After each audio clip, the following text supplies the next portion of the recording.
आज Doubtnut app download करें।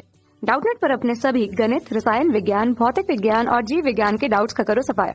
बस प्रश्न की फोटो खींचो, एक ही प्रश्न को क्रॉप करो और तुरंत वीडियो सोल्यूशन पाओ। अभी डाउनलोड करें।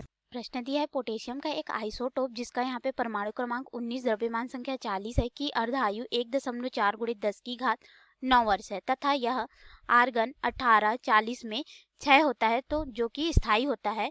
तो हमें यहाँ पे बताना है कि क्षय को प्रदर्शित करने वाली नाभिकीय अभिक्रिया क्या होगी। तो आइए हम लोग इस प्रश्न का उत्तर देते हैं और इसकी नाभिकीय अभिक्रिया को देखते हैं।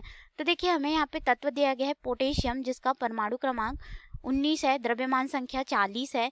यह जो है क्षयित हो रहा है बोला गया है, लेकिन इसके लिए हमें अर्धायु दी गई है T1/2 का मान 1.4 × 10⁻9 वर्ष हमें दिया गया है। ठीक है, और यह किस में रूपांतरित हो जाता है इस अर्धायु के बाद? आर्गन में रूपांतरित होता है जिसका यहाँ पे परमाणु क्रमांक 18 और द्रव्यमान संख्या 40 है। अर्थात यहाँ पे द्रव्यमान संख्या A में कोई परिवर्तन नहीं हो रहा है, केवल परमाणु क्रमांक जो है 1 से कम हो रहा है। तो यहाँ पे हमारे पास जो क्षय होगा वो क्या हो जाएगा? धनात्मक बीटा क्षय को दर्शाएगा। बीटा क्षय दो तरह का होता है, एक धनात्मक एक ऋणात्मक। तो धनात्मक बीटा क्षय में हमारे पास जो परमाणु क्रमांक रहता है उसमें 1 की कमी होती है। क्यों? क्योंकि यहाँ पे हमारे पास पॉजिट्रॉन निकलता है। ठीक है, और द्रव्यमान संख्या में कोई परिवर्तन नहीं होता और साथ ही साथ हमें न्यूट्रिनो प्राप्त होता है।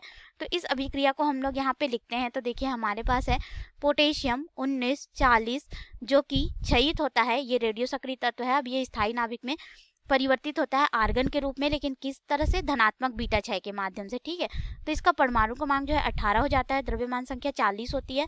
तो यहाँ पे क्या निकला? एक हमारे पास पॉजिट्रॉन आया जो कि एक धन और शून्य के रूप में हमें प्राप्त होगा, जिससे द्रव्यमान संख्या में कोई परिवर्तन नहीं होगा। बीटा क्षय जो होता है यह तीव्र गति से चलने वाले इलेक्ट्रॉन होते हैं और जो पॉजिट्रॉन होता है वह इलेक्ट्रॉन का व्युत्क्रम कण होता है, यानी कि आवेश उसका उतना ही होता है, बस ये धनात्मक कण होता है। ठीक है, फिर यहाँ पे हो जाएगा धन न्यूट्रिनो, इसे हम लोग न्यूट्रिनो कहते हैं, जो कि एक कण होता है परंतु एक ऊर्जा का रूप होता है। ठीक है, लेकिन इसका कोई द्रव्यमान नहीं होता और इसकी वेदन क्षमता जो है गामा विकिरण से भी अधिक होती है। यह पृथ्वी को भी बिना किसी अन्योन्य क्रिया के, यानी कि बिना किसी प्रभाव के, यह पृथ्वी को आर पार कर जाता है, यानी कि पृथ्वी को भी भेद सकता है। और इसका संसूचन न्यूट्रिनो का जो है संसूचन नहीं कर सकते हैं।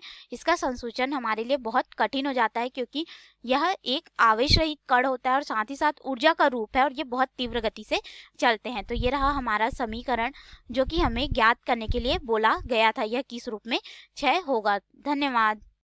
कक्षा 6 से 12वीं से लेकर नीट, IIT, JEE वो एडवांस के लेवल तक 1 करोड़ से ज्यादा छात्रों का भरोसा। आज ही डाउनलोड करें डाउटनेट ऐप या व्हाट्सएप करें अपने सारे डाउट्स 8400 400 400 पर।